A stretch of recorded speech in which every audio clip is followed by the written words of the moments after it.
É, mas a gente sabe que muita água rola nesse meio do caminho, né, Josias? E é tão curioso um personagem como Michel Temer, que foi vice de Dilma Rousseff, agora estar aí entre os nomes que podem ser vice de Bolsonaro, caso ele possa voltar à presidência. Michel Temer nega, mas a gente sabe que tem sempre aí uma água para rolar, não sei. Como é que você vê aí essas conversas, essas articulações? O objetivo do Bolsonaro é muito claro, né, Fabiola? O Alexandre de Moraes é muito amigo do Michel Temer. Então, quando o Bolsonaro diz, olha, se eu fosse candidato, o Temer seria uma hipótese de vice, quando ele admite essa hipótese, ele está fazendo um aceno para o Alexandre de Moraes. Olha como eu sou bonzinho, como eu sou contemporizador, posso colocar na vice um amigo seu.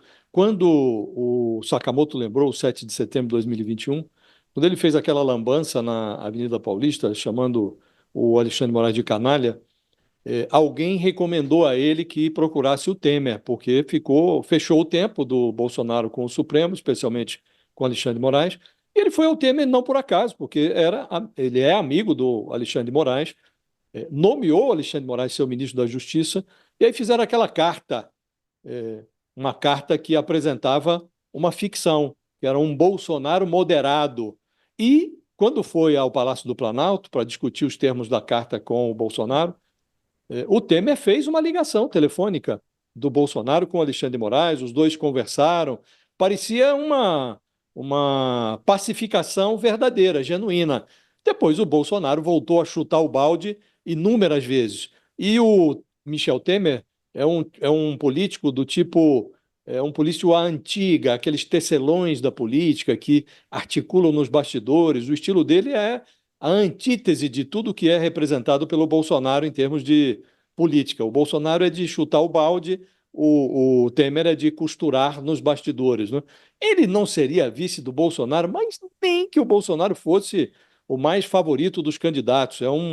Ele, inclusive, depois que o Bolsonaro fez essa presepada com ele, simulou uma contemporização com Alexandre de Moraes e depois voltou a chutar o balde, ele mantém um distanciamento protocolar. Mas o objetivo do Bolsonaro é muito nítido: é mostrar ao Alexandre de Moraes que, se ele alivia a situação, o Bolsonaro é capaz de moderar o seu comportamento, o que todos sabem, inclusive o Alexandre de Moraes, que não vai acontecer, né?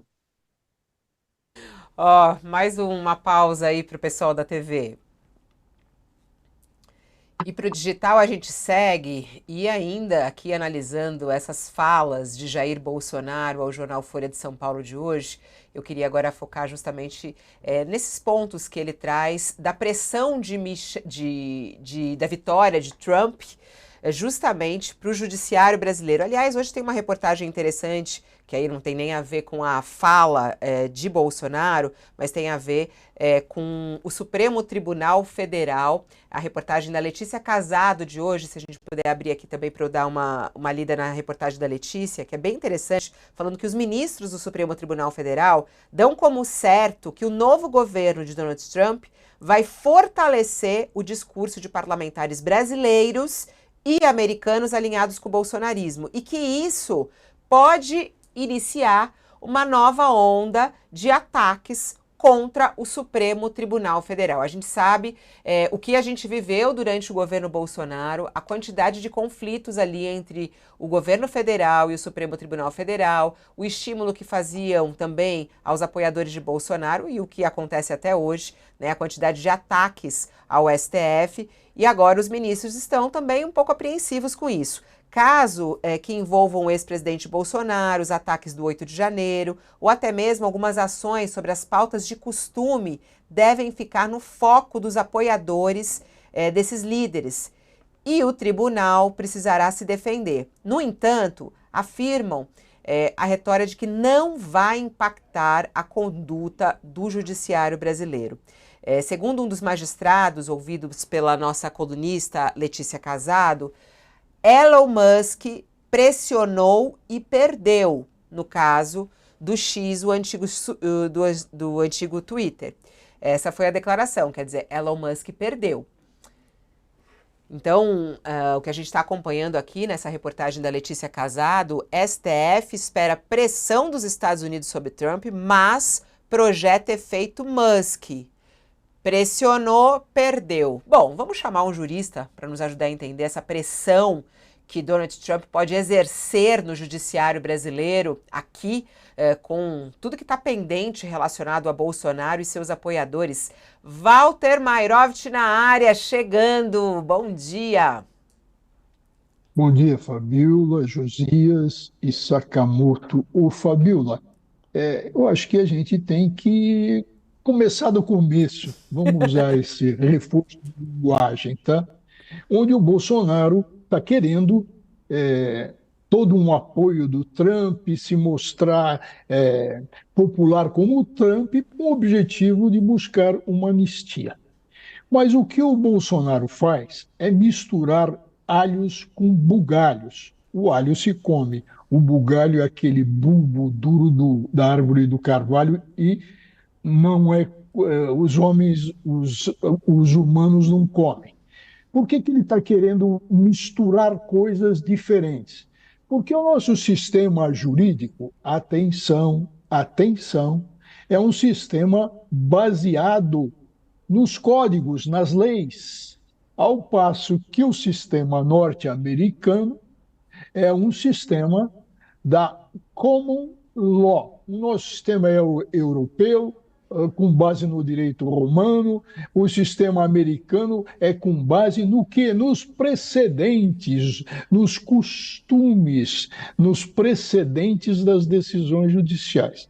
Então, não dá para o Bolsonaro querer confundir sistemas jurídicos e achar que o Trump, com base no sistema jurídico norte-americano, da common law, o nosso sistema é da civil law, querer ele, Bolsonaro, achar que o Trump vai jogar aqui, olha, juridicamente cabe anistia, cabe isso, quando os sistemas são totalmente, atenção para o totalmente diferente, diferentes. Então você acha que não tem pressão nenhuma? Não, o que pode ter é a pressão política. Agora, jurídica é um absurdo do absurdo. É Você querer. acha que, assim, só pra gente imaginar a cena, eu gosto disso, a gente imaginar a cena, os ministros lá do STF devem estar gargalhando, assim, a gente falando algo assim, ou levantando essa frase, eles vão ser pressionados, eles ficam gargalhando, isso aqui não vai ter impacto nenhum, é mais ou menos isso, assim, o Mairovich? Não só eles a gargalhar, mas toda uma comunidade jurídica a gargalhar. Veja, a coisa é tão grotesca, atenção, tão grotesca, que o Bolsonaro quer uma carona na anistia para aqueles que atentaram ao Estado Democrático de Direito e foram condenados e atentaram à Constituição.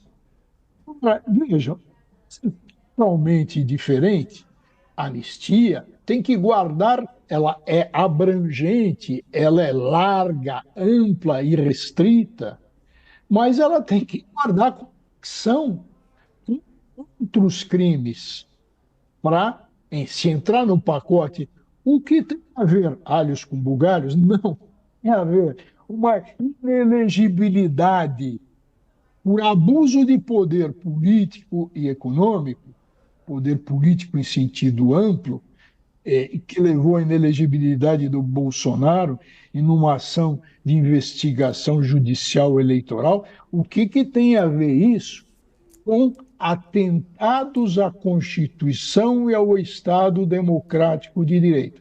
Simplesmente nada, conexão alguma. Se o Bolsonaro pegar a carona, ele vai se livrar dos inquéritos, de eventuais processos relacionados aos ataques ao Estado Democrático